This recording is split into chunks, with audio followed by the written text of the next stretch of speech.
there continues to be a viable purpose for social enterprises. According to the NE Casey Foundation, there are approximately 500 employment-related social enterprises in the U.S. market today, generating just north of $1 billion in revenue and employing approximately 56,000 people on an annual basis, which brings increased importance to the need to continue to validate these social enterprises from a financial perspective. No one knows that better than my friend Paul Burani. He's the Chief Revenue Officer of Mission Flywheel, which is a fractional practice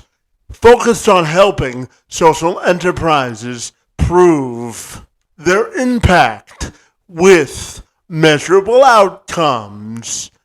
He's also an ex-Google executive who helped expand their technology operation and embraced the idea of social enterprises. Bernie's background is in sales and marketing, but what he really enjoys doing is building. After funding a digital marketing agency in 2007 and then eventually leading it to acquisition in 18 months, Paul realized how exciting that exhilarating journey can actually be. Years later, he built the first U.S. government partnerships at Udacity. He's building on this success by preparing thousands of people for a successful career in tech by augmenting the internal reskilling programs within large corporations. He's also leaning on his experience in education tech to inspire more young people to pursue a career in technology and having a social enterprise component. And Paul joined me this week to tell me more. I'm Kevin McShann. Let's have this conversation.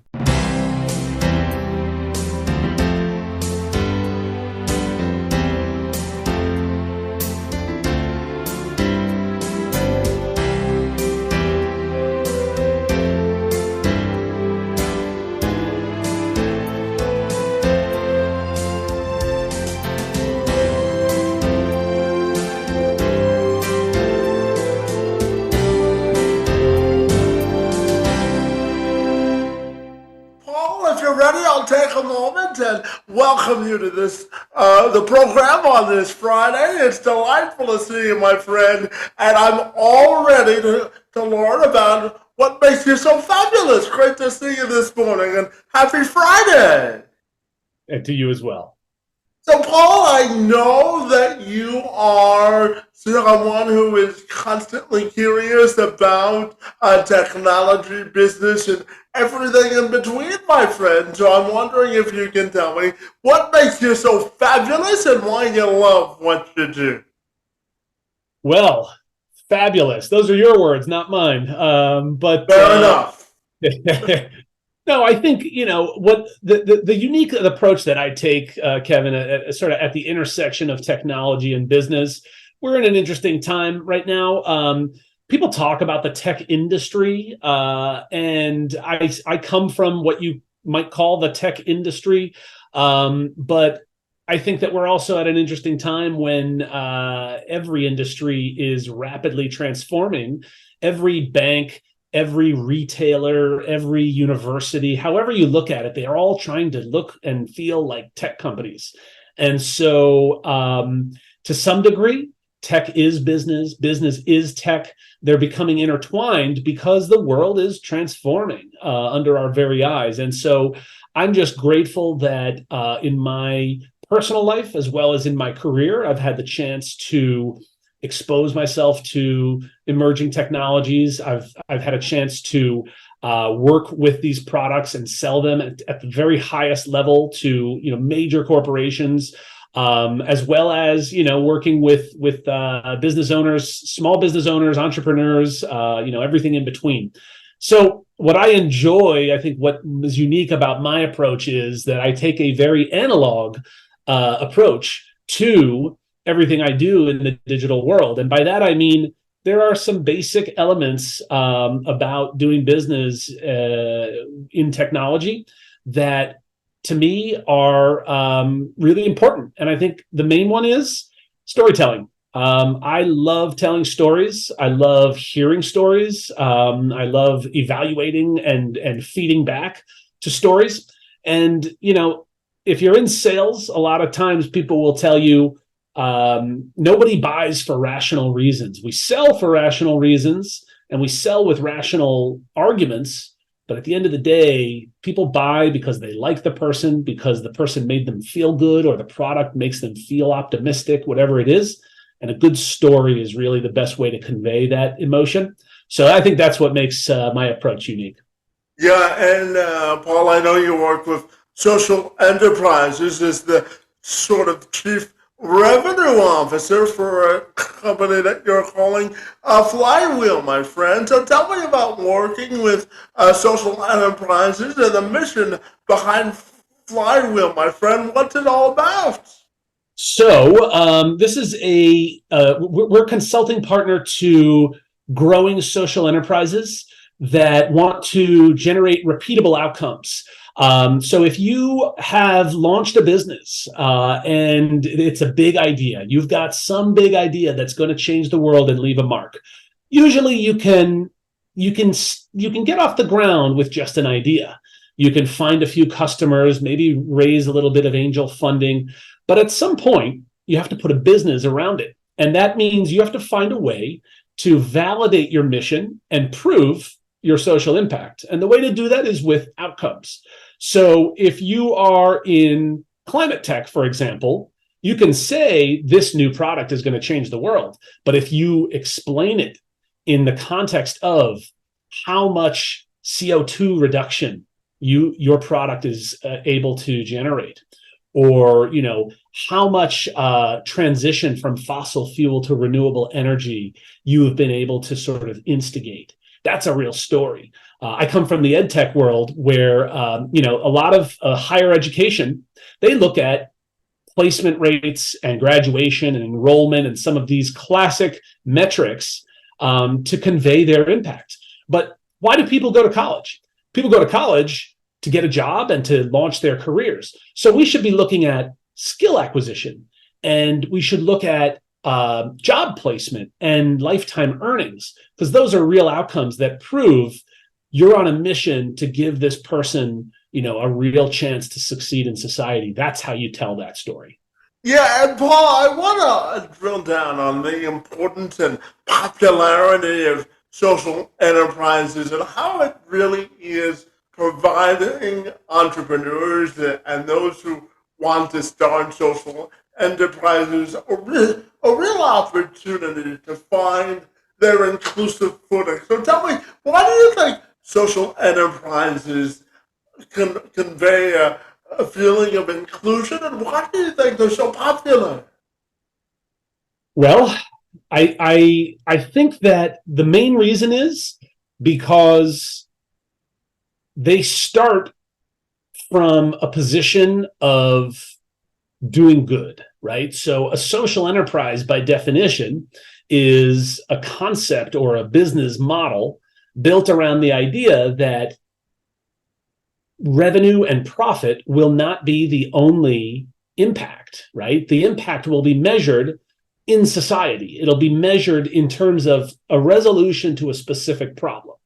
And so inclusion is a big part of that, because generally the problems you're trying to solve are pretty big and they affect a big number of people. And that also means, hey, we want help. We want people along for the ride. So these companies tend to be more inclusive in who they hire, who they partner with, who they sell to.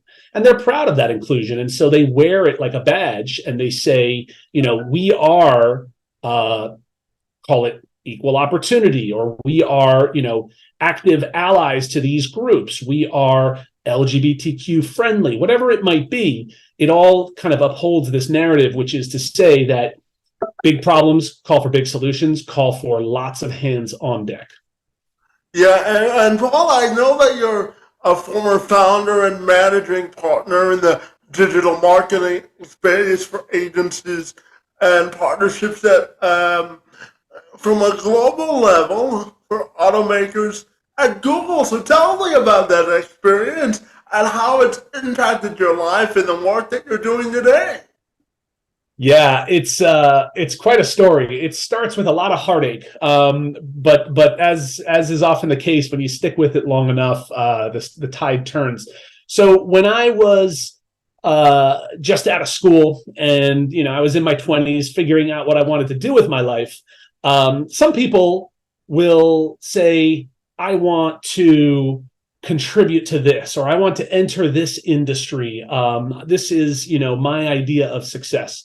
And I saw one company that really was building amazing products and building a unique company culture, and a place that I wanted to be, and that was Google.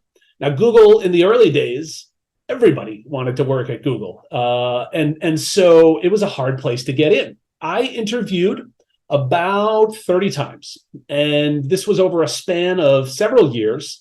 I had great interviews, but I always heard the same thing. You don't have the experience we're looking for.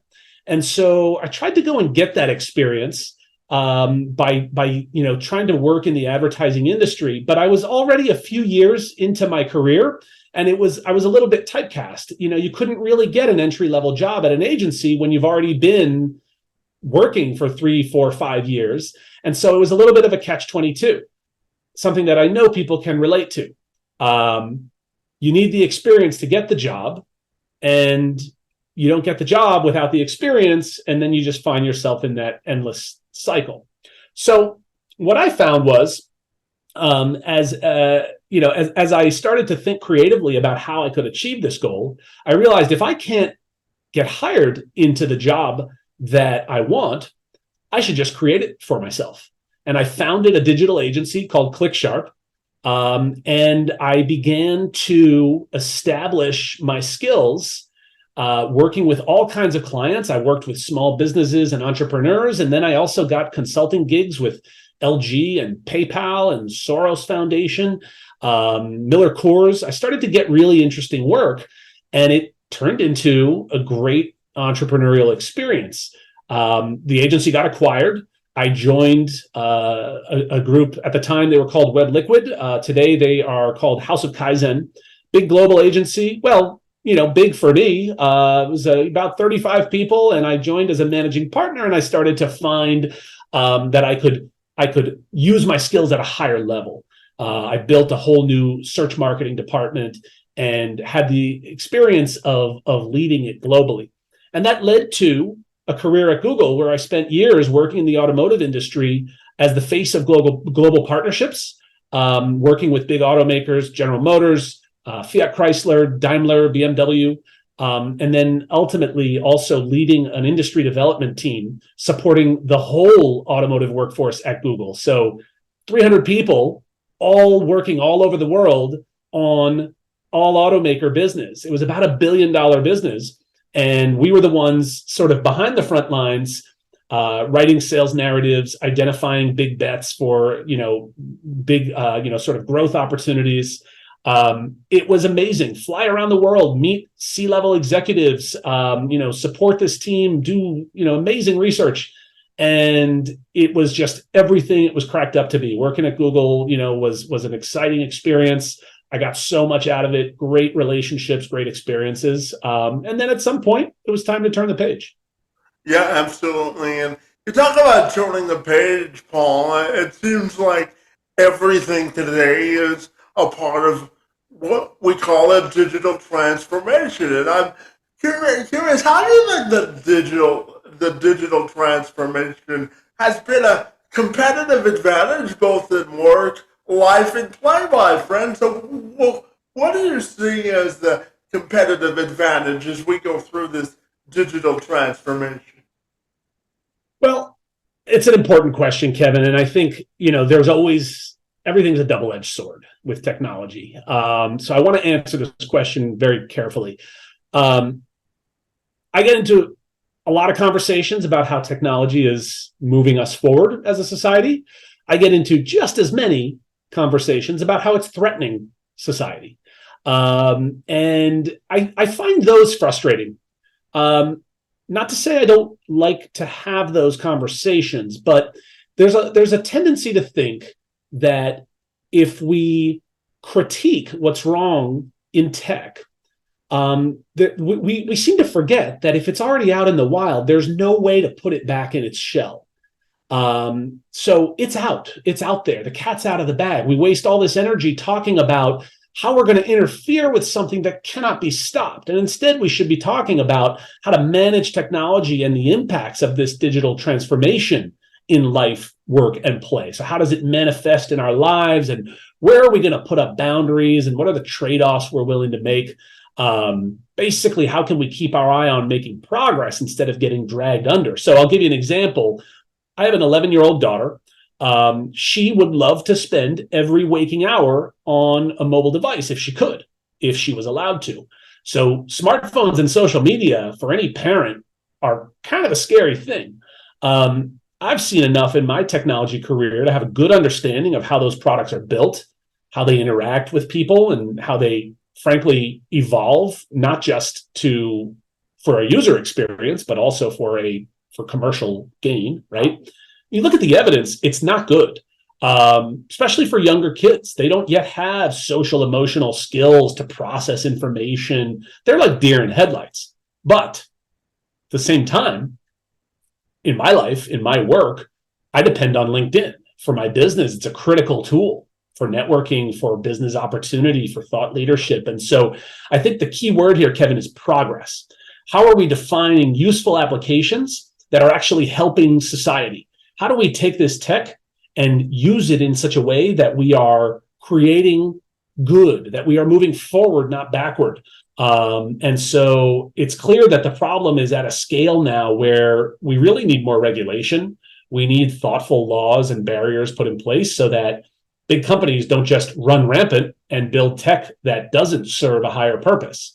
So it's complex. I think there's many pros and cons to all of this transformation. And really what it comes down to is, are we using it to solve more problems than we're creating in the process?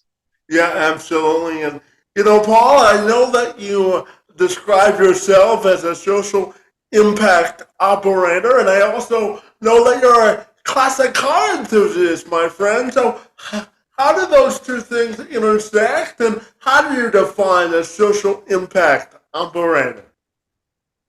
Okay. A social impact operator, I think of it quite simply, Kevin, as somebody who can get their hands dirty instead of just talking about the problem. And don't get me wrong, talking about the problem is the starting point, right? So long before we had, solutions to solve the climate crisis, it began with dialogue. It started with major global discourse, at a government level, at a consumer level, and everywhere in between. We had to begin identifying the problem. But at some point, people need to roll up their sleeves and start building products and solutions and start really hammering away at problems. An operator is somebody who takes the idea, whether or not they had a hand in creating the idea, they take it and run with it and make it actionable and translate it into motion, right? And so it's interesting you bring up the classic car enthusiast piece, because that is a part of my personality that I need to figure out a way to reconcile. As a kid, I always loved cars. I was since I was a young kid, when I was real young, we lived in Hamburg, Germany, right in the middle of the city. Big city, tons of cars going past my window every day. And I was 3-4 years old, looking out the window, naming all of them. And those were some of my earliest memories I absolutely loved cars. The fact that I got to work in the automotive business for so many years was just pure, it was a pure joy for me. And I drive a 1989 BMW convertible. It's one of my pure joys still in my adult life. But that car also emits some pretty nasty fumes out of its tailpipe, and I got to figure out at what point do I decide that, hey, maybe I need to make this sacrifice in support of my bigger mission, which is to be on the right side of climate development. So, there are people out there that retrofit classic cars with electric motors, and it's not cheap, but the costs are coming down, and I'm looking at doing that so I can one day have a classic vintage electric car. Well, life is all about decisions, isn't it? That's right.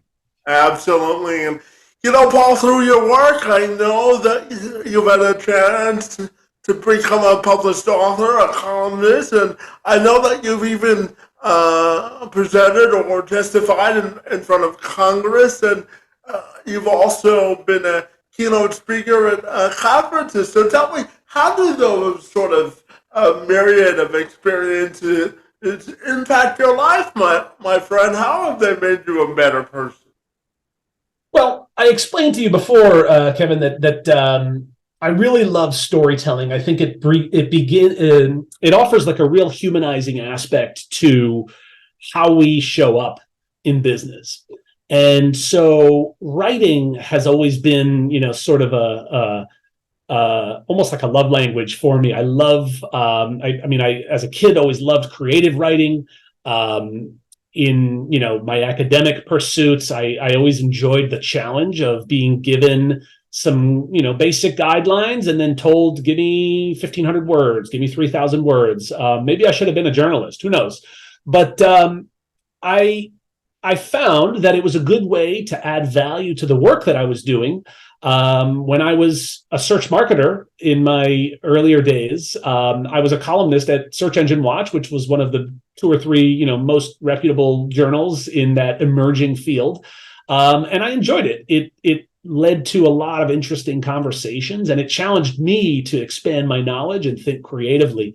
So the same thing with presentations, keynotes, and conferences. I love that stuff. But it's funny you mentioned Congress testifying. So I testified in front of the House Committee for Higher Education about WIOA, which is the Workforce Innovation and Opportunity Act of 2014. So this is probably a topic most of your listeners are not familiar with. I'll be happy to expand on it, but it was basically during the Obama administration, a piece of legislation which basically sought to modernize the U.S. workforce system and create connections between education and job opportunity. So creating an ecosystem for job training and retraining so that people could have, more mobility in their careers. And if you learned how to be a plumber or an electrician and one day wanted to get into tech, well, my company at the time, Udacity, we were offering a platform for learning.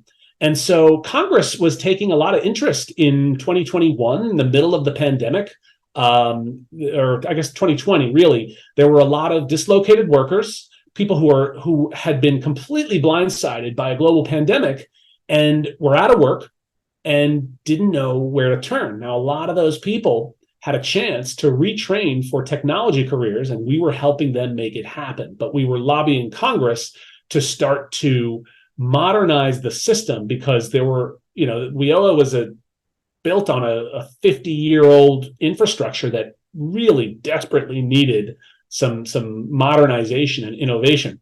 And so my testimony in front of that committee was about highlighting all the things that were broken, but especially putting it into a narrative about all of the productive uses that system could be used for if it modernized. So by shining a little bit of sunlight on a really kind of broken part of US government, I think we did our part to change the conversation and say, hey, look, with a little bit of change and a little bit of elbow grease, we can work at this problem and solve something much, much bigger than just ourselves. Yeah, it's an important conversation to move the needle of progress forward. So I appreciate your work in that regard. And Paul, I'm curious to ask you, how do you think the evolution of technology can help us build better relationships? And the second part of that question is, I'm curious to get your thoughts on the concept of allyship and really embracing different groups that you may not necessarily associate with. What are your thoughts there? So I mean, I'll take those in order. Meaningful relationships. I think that, what technology really can do is shorten distances, right? So the ability to bring closeness into a relationship where it previously didn't exist, right? You look at how globalized the world is today. The fact that I can be in touch with former colleagues, with former classmates, with relatives.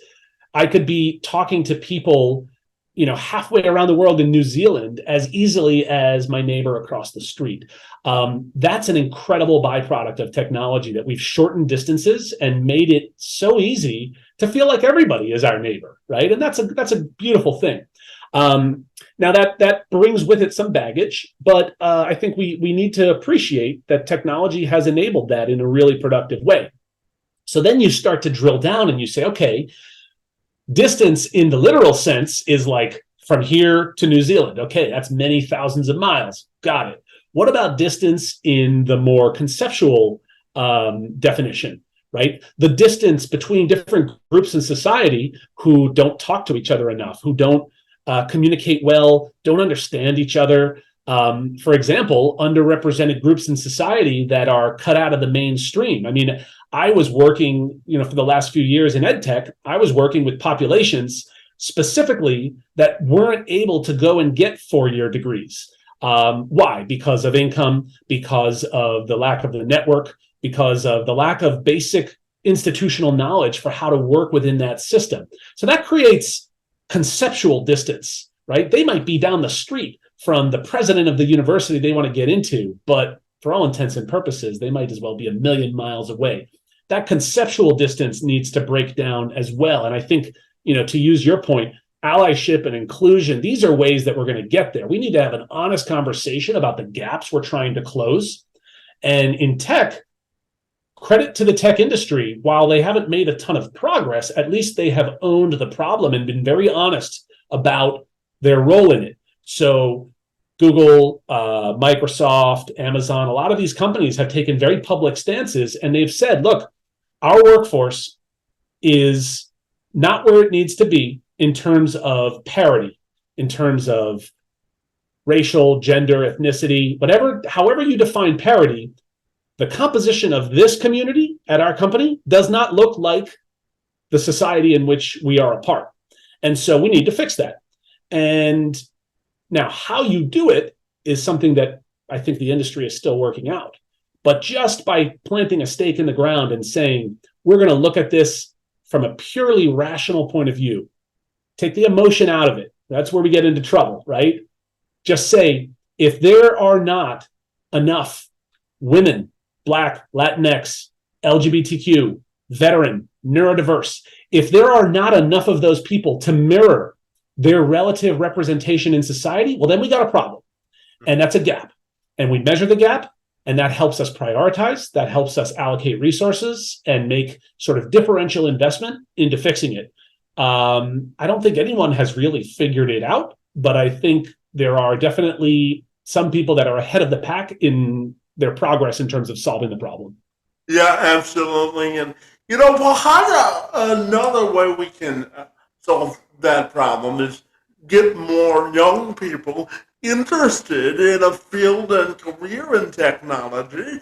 So, how do you think we do that? And how do you think social enterprises can really validate their importance moving forward, in your opinion? So I'd like to think the industry is exciting enough that it shouldn't be hard to get people interested, right? Getting someone to pursue a career in a very dynamic field with high social mobility, with a lot of prestige, with a lot of relevance to our day-to-day lives, I'd like to think that's relatively easy. However, there is a challenge, which is that, getting people interested and getting them in the door are very different, right? And so we need to evolve into more of a skills-based type of an environment where people get in to these coveted positions, not because of where they went to college, not because of who they know, but because they have demonstrated success in acquiring and applying the skills that make them useful at that job. It sounds really obvious, but our labor economy really hasn't worked that way. It's moving in the right direction. We're making progress. And a lot of it is really the grunt work of breaking down job opportunity and deciphering what that means in terms of skills. The Open Skills Institute is a fascinating initiative to really pick apart all of the jobs that people do in society and break it down into a few tens of thousands of skills that contribute to that. And by mapping the world of work into this spectrum of different skills, we can say, hey, if you want to get to here, forget about what you learned and forget about who you know, just go and get these skills, acquire them, show that you can apply them, show that you have success doing so. And that's gonna make our labor economy a lot more of a meritocracy. And so then the question is less about getting in and it's more about how do you thrive in these careers? And so hard work, priority number 1, 2, and 3, just work hard. That is the X factor. Everyone's always looking for some silver bullet, like this is what it takes to succeed. There is no other answer. You just work hard. If you work at it long enough and you have good mentorship, you will get through. But I think really what's interesting about the social impact angle of technology is the problems are becoming too big to ignore, right? I mean, all you have to do is think about the latest climate disaster. Think about the sort of spread of misinformation or the declining enrollment in college. Look at these social problems that are sort of manifesting right under our very eyes. The need for solutions is obvious, and I'm really impressed. Gen Z, the next sort of generation of our workforce, has shown much more than their predecessors that they have the appetite and the skills and the desire to solve these problems. So I think they're going to be a good role model for the generations to come. Yeah, and Paul, I'm curious to get your thoughts on the future of social enterprises and how they become more visible moving forward. I think it comes down to storytelling. I think, yes, the grunt work of helping them grow, helping them understand their customer and convey their mission, all of the work that is done to create an effective revenue model around the mission that they're on. I mean, that's what Mission Flywheel does, and that's important. But at the end of the day, we need to have a way to tell a story that says we were here, we chose to take the problem head on, we did this, and this was the result. Ultimately, if we're successful, we will make the term social entrepreneurship totally obsolete. You won't need to explain it anymore because the only businesses that are around are the ones that are solving big problems. We're headed in that direction, and I think that, it's only going to continue. Yeah, and Paul, my final question for you this morning has to do with your own personal and professional legacy, my friend, and how you want that to be defined. That's a good question. Probably something I should think about more. I'm very, very focused on the present, and then every once in a while, I think about the past and try to revisit things that I've learned to apply them in the present. And so, yeah, you need to think about the future. The future of industry, the future of our clients and the relationships and the work we're doing. That's all important. But if I think about my personal future, It doesn't have much to do with business or social impact or anything. I think it just comes down to people. I want my legacy to be that I was a decent person and that I was a good leader that got the most out of people, created more opportunities than I used up, and basically, left the world a better place than I found it. Yeah, and a bonus question for you, Paul. I know that you graduated the University of Michigan, my friend. So is Michigan going to finish the job and win the whole thing in college football this year, my friend?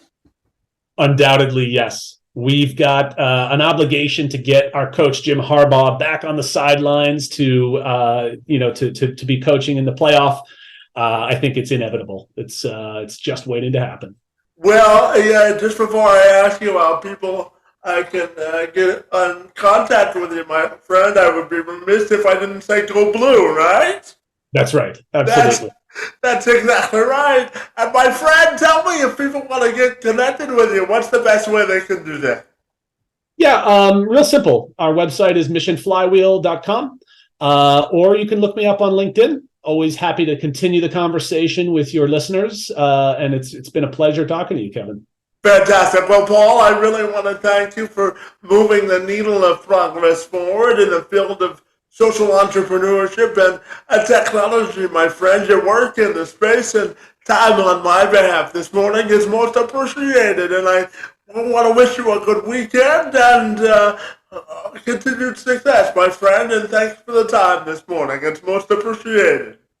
Thank you as well. I appreciate it, Kevin.